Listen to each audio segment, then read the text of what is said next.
Salam sejahtera Bapak Ibu Saudara. Kita bertemu kembali dalam Sapaan Firman GKI Ngupasan. Tema kita hari ini adalah hidup yang berkelimpahan. Bacaan dari Injil Yohanes 10 ayat 10. Pencuri datang hanya untuk mencuri dan membunuh dan membinasakan.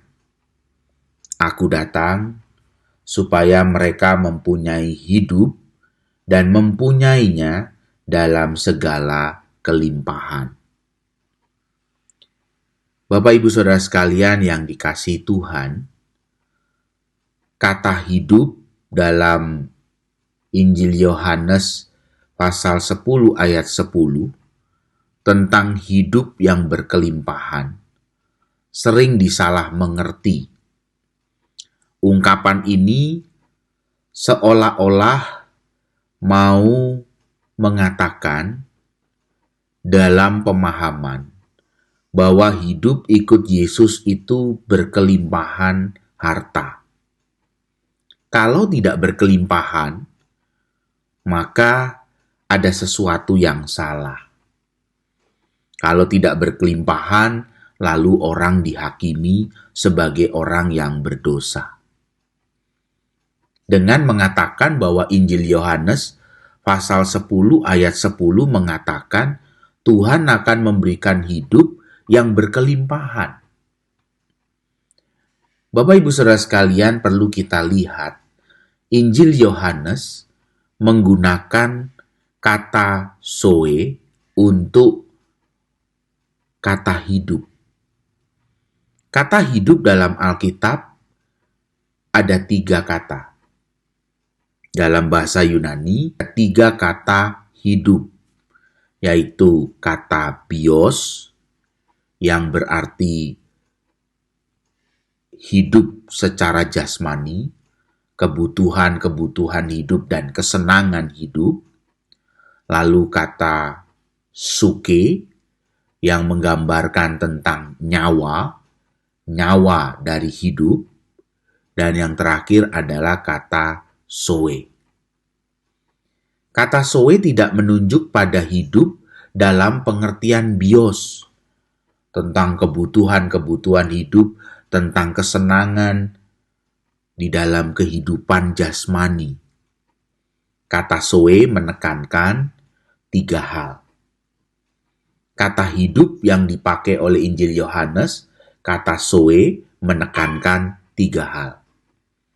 Kata zoe secara khusus dalam Injil Yohanes melukiskan kehidupan sesudah kebangkitan. Kata ini juga menunjukkan yang kedua tentang jalan kehidupan.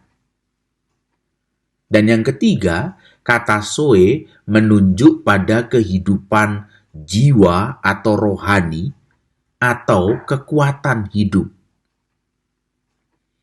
Dengan demikian Bapak Ibu, Injil Yohanes pasal 10 ayat 10 ketika bicara hidup yang berkelimpahan mau menggambarkan kehidupan dalam penggembalaan Tuhan Yesus Kristus adalah kehidupan yang beroleh kekuatan dan hidup dengan kualitas karakter yang baik. Bukan soal berkelimpahan secara jasmani, tetapi zoe mau menunjukkan kelimpahan secara kualitas hidup. Kita perlu melihat bahwa ungkapan ini muncul dalam perumpamaan gembala yang baik. Domba-domba dalam penyertaan gembala bukan hanya melewati padang rumput yang hijau, tetapi juga melewati lembah kekelaman. Tidak hanya melewati air yang tenang, tetapi juga melewati sungai yang deras. Lihatlah dan dengarkanlah. Dengan demikian, kita akan menemukan kekuatan dari Sang Gembala yang agung itu. Hidup yang berkelimpahan bukan dalam arti secara jasmani berkelimpahan, tetapi hidup yang berkelimpahan adalah berkelimpahan dalam kualitas kehidupan rohani kita. Amin.